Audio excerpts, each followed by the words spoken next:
yeah, I'm here to share some work that I've been doing over the last, must have been 2 or 3 years now. And it's this idea of shifting audio DSP from the browser because of all of the problems that it has. Let's be honest, there are some, that's why we all meet up every year, and putting them somewhere else. And it's about assessing how long it takes for that audio signal to get from the rendering engine to the browser and what impact that has. So yeah, just a bit of an overview of what we're going to cover. The technical architecture of how you'd go about doing that, or certainly how I went about it in my possibly naive way. A client library that I've then created to abstract all of the details of the technical architecture to make it as simple as possible to implement. We're going to talk about latency. I've got some demo applications, and then we'll talk about the scaling of the system. So where did this all come from? Like, why did I even start doing this 2 or 3 years ago? And it's because I had an idea for I'm slightly out of line, for a product, which was to be able to mix your own live sessions with video, and this was for a company I used to work for, and it was kind of a little bit lofty in its ambitions at the time. The web audio API was just starting out, things weren't very concrete, but the general idea is, like we've all kind of seen these things before, right? Is you can mix your own version. Jason Holt, Steve Watkins, and we're going to play a song. You'd be able to then toggle between the video and the audio, so that you know, once you've got your mix set, you can kind of, well, you get the idea, right? So let's use the web audio API. So all of the echo, delays, EQs. It was basically an experiment to see, you know, for me to learn the web audio API and start to put things together and build up graphs. There's a problem with this, and that is that there's quite a few problems with it. But we're going to go into them in a second. But let me just demonstrate a quick one for you. If I want to record the output of this, which is something that, you know, the listener might want to do, so they could record their mix. So let's just set that recording, and then and it's a little bit of a silly example, but let's just trigger a problem with the browser. So let's say another window or whatever. And then let's stop that recording and download that. And you end up with this problem. Great, you got your recording, and it's nice quality, it's great. And then that happens. Right? That's a problem. And there's of course no other copy of that mix anywhere else in the world as of now, because you did it on the fly in the browser, right? So that's just an example of one of the problems that you're facing, but you've also got the fact that to stream the HD video in the background, that's 70 megabytes. To stream all of the multi-channel audio, that's under 60 megabytes. So that starts to kind of take a lot of time on a mobile device, and you've got to then be able to play all those things back simultaneously, which means you've got to load a lot of that into RAM, especially for the web audio API with convolutions and buffers and things.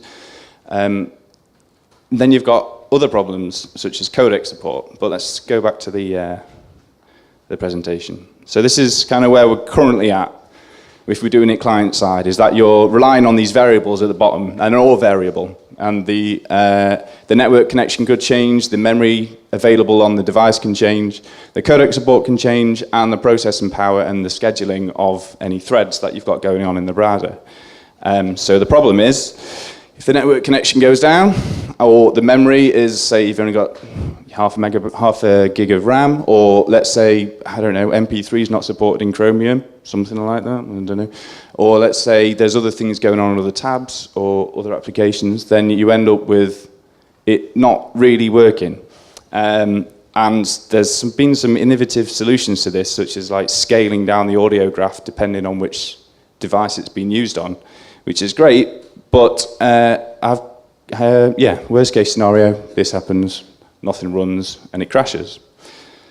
So this is my proposal. Proposal being, if we can fix all of the rendering, if we can fix all the resources at the rendering side, and then create just a lightweight remote control client, and then just stream the audio from the engine to the client, and then send control signals back So this is the kind of general overview of what I wanted to experiment with. So we've got low resource usage on the top, and we can define the exact resource requirements on the bottom and keep them fixed. And the interesting thing here with WebRTC is this fixed codec support as well, which is what I want to go into next, or slightly next. Before we go into that, is WebRTC ready? I know everyone knows this website. Yeah, it is, and it's taken a while for that. When I first started this project 3 years ago, it wasn't. You couldn't use WebRTC on Safari, and it didn't work on iOS, and it just wasn't ready yet to use as an actual, in production. So I could make these demos, but then it was always like, it works, but you got to be on Chrome or Firefox, which is like, well, it's not really quite ready yet, is it? So we're there now, which is great news. So with RTC, let's move on to the codecs. So cut a long story short, there are a lot of codecs you can use, and they're baked into the standard, which is great because it means the browsers, have to support those codecs to offer the WebRTC API. And it's great that they're baked into that standard. But let's just cut it short. It's all about Opus, because Opus is the codec that gives you full band stereo audio with a huge bitrate range, and variable and constant bitrate support, stereo, like I say, royalty-free.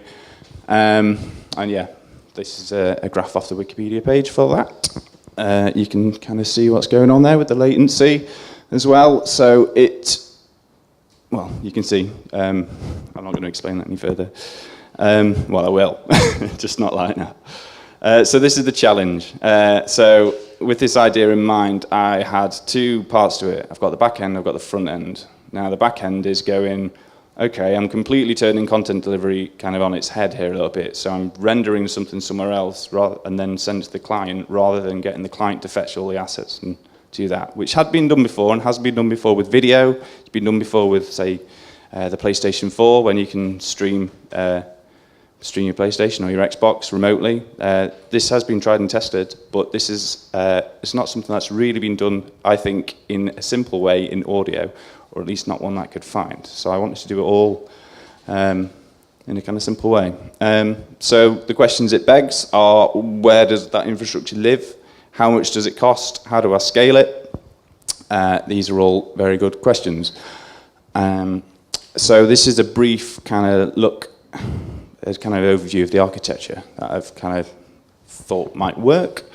And that is, let's go through it in kind of order of the arrows. So the first thing that happened is the JavaScript client app will go and fetch the UI from the application server. And the second thing it'll do is then go over to the cluster management, which is all on Amazon Web Services, and tell it to spin up a new rendering engine, which is just a Docker image. It's nothing overly complicated. Then the third thing it does, the fourth thing it does is the rendering engine goes and gets its audio engine rendering code, which is all JavaScript and uses the Web Audio API. The fifth thing that happens is they then talk to each other and establish a WebRTC connection through a signaling server, which is just peer.js, if anyone's used that before, and I've been doing some experiments with RTC multi-connection. So that's the kind of general idea, and if another client comes along, say on the left, then it goes over to the cluster management, spins up another rendering engine, and you just keep spinning up as many Docker instances as you need for each client, which kind of sounds crazy, I think, in some ways, but I think once you see the demo and you kind of see the results I'm getting, I think it can kind of, I think it just poses an interesting question. So this is the kind of internals of the instance. This is how it's kind of working.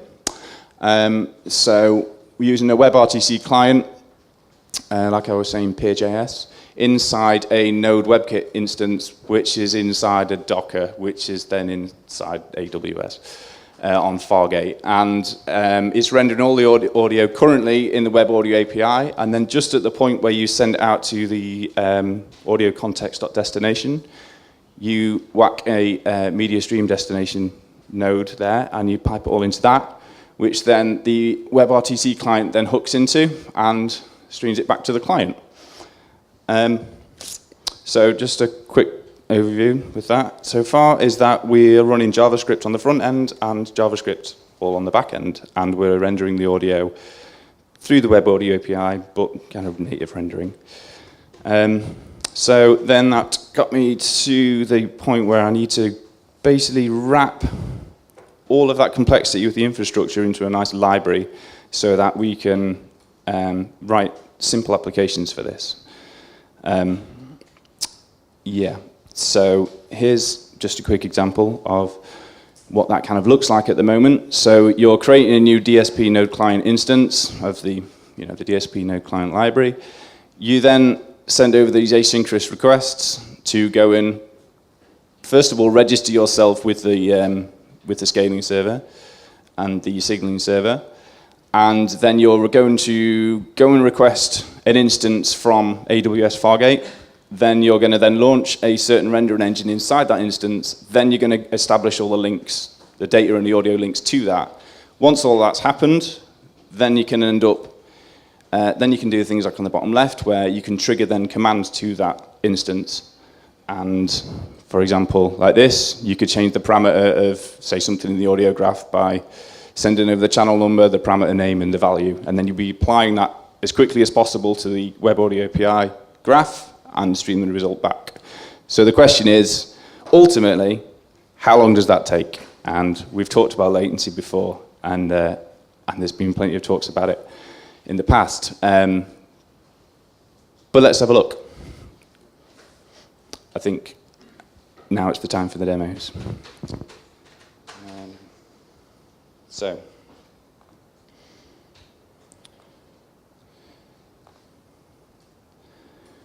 this is a link to a site. Don't go on that right now, please. Not right now, because I've not set up the scaling for it. Just, yeah, I'll do that later today. But you need to tell it how many resources it can possibly kind of have or would need. So at the moment, I've limited it to only 2 instances. But this is a link that I'm going to be sharing with everyone here, and this is basically me assessing the viability of this project, and is it worth, investing some more time in it, and will it work? So let's just kind of quickly go over. Let's just refresh that. Quickly go over the latencies. So let's first register this client, so this JavaScript client with the signaling server. Then let's go and request a instance, or the resources, shall we say, for an instance from AWS. Okay, 135 milliseconds. The next thing is to start up the rendering engine inside that instance, or to start up the Docker image, in the resources. Then spin up the audio engine. So that's taking that long. So you see now at the bottom we've created an audio element, and our WebRTC signal is now feeding into that. So we've got everything up and running. So now we hit the crucial point, which is, how long does it take to send that command? So I got some very rough measurements there. And I'm using the script processor node in the Web Audio API to kind of get these figures out. And I'm saying, when you click the button, set a timestamp. Using the script processor, look over at the buffer, look at any samples that are coming through and detect audio, and then, it's not a perfect way of measuring the latency, don't get me wrong, but it's a start. So you can run that again. So when you press disconnect, that's closed the instance, that's stopped costing money, that's not a problem anymore. Let's do it quickly again. Just getting a little bit quicker this time. And then stop, resume. So to be honest, when I set it up, I was surprised. I thought it would be a lot longer than that. I thought you'd be talking half a second, but it's starting to kind of get usable. So let's just quickly move on to another demo. Something a little bit more complex uses the Web Audio API a little bit more. So this is a very quick thing that I knocked up yesterday using Nexus UI. So I think those guys are around. So I've kind of wrapped some of those processes into just one button. So when you click connect, it's doing all of the things. It's requesting the instance, spinning it up, creating the links. But it's kind of more of a real-world example. So this is using the same multi-track as that one before.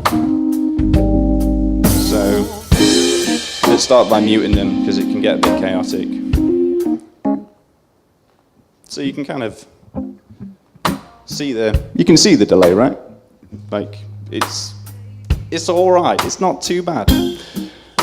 Of course, this is going to have all of the same tails and things as the Web Audio API because it's all just happening remotely and it's all just streaming it back. So if we click disconnect at the top, that's going to close down the instance, close down the Docker image, stop costing money, stop costing us money with RAM and CPU. Am I starting to run out of time? Are we? 15 minutes. How long have I got? A bit more. Cool. Let's go back to the presentation. So that works on all devices. That works on iOS, that works on Chrome, Firefox, Safari, and it's kind of quite surprising what the results are. So, of course, when we're here, we're on a really quick internet connection. I'm sure this will be a fiber line. So I don't know if I've got time, but I was going to quickly do a remote debug on this and show you the kind of stats on this as well, which is just on a 4G connection. And you're generally getting about 180 milliseconds, 220 milliseconds delay between the command being sent and the audio coming back. Stereo audio as well on all devices. And my ultimate test was to go down the motorway and be streaming a multi-channel audio while I was sat in the car down the motorway. And it works. And the delay wasn't that bad. And I thought it was an interesting test. Where are we? So the next question is, what happens if we take the Web Audio API out of the scene completely and JavaScript and think about just creating a native audio rendering engine? It's a very rough kind of idea of how that would work, but you're basically replacing the Web Audio API with any third-party native audio rendering software, so that could be C-Sound or whatever you want it to be. And here's an example of what that could look like and what its purpose could be. So say you've got lots of multicast audio live streams coming in on a, say, private subnet within the AWS. You could then hook in with GStreamer, which would be controlled by essentially the command signals from WebRTC client. You'd then mix those to various levels, controlling them with the engine controller, sync them into the audio loopback device, bung that back into the encoder on WebRTC and out to the client. So you start to be able to sum together the different live streams, but you're only receiving the mixed output, which I think was a potential application. Or let's start thinking about if you have two devices, so say like a low power tablet which is controlling the smart speaker, but the smart speaker could be playing back the full render and wouldn't have to have all of the resource and network requirements to get them across. So you can kind of use one device to control another one by connecting two clients to the same dspNode instance. The same could happen with, say, a smart TV. We can add video in because it's WebRTC, and we could start to think how to do that. That's not something I've looked at yet. But I've got a lot of these arrows and ends going on, which is like, oh, it could just go on infinitely. You could have 500,000 of these. So let's be realistic about it. Currently, the infrastructure is all run on AWS, like I was saying on Fargate, and that's the price. So you can kind of quickly get an idea of how expensive it would be, because you only pay per second it's streaming, essentially, or that a client is connected. So if a client disconnects, it doesn't cost you any money. So you're basically paying just for tasks on AWS Fargate. And if you think about how long someone might then use the service for, say 10 minutes, 15 minutes, 20 minutes, then you can start to get an idea of how much that could cost. Now, these vCPU and gigabyte settings are going to depend on how complex the audio is you're trying to render, or the audio graph, or what's inside the dspNode instance. Or you can run it on your own infrastructure because it's just a bunch of Docker containers, essentially. So what's next? I'm going to share the link for those latency tests, and I want you guys to all have a go on it, because right at the end, when you press disconnect, it sends over the stats to a server for me. So I'm going to be able to look at the IP number, and I'm going to be able to look at what results you got, and what phone you're on, and all of that kind of stuff. So that's really important right now. I'm going to start thinking about maybe adding the video, like I said earlier, but I'm quite liking focusing just on the audio side of things for now. I want to ask questions about it. I want people to say, that's not going to work for that reason, or that would be good in this scenario. You know, I want to open a discussion on it, because I know it's kind of controversial, after all the work of trying to make the browser really good at rendering audio, to then take it out. And I'm sure in 5, maybe less, like 5 years' time, none of this will be necessary, because the internet will be so quick and phones will just be like MacBook Pros. So, you know, it's probably got a limited shelf life. I'm going to end now. We've got the nod. Okay, thank you. Thank you. So let's go to...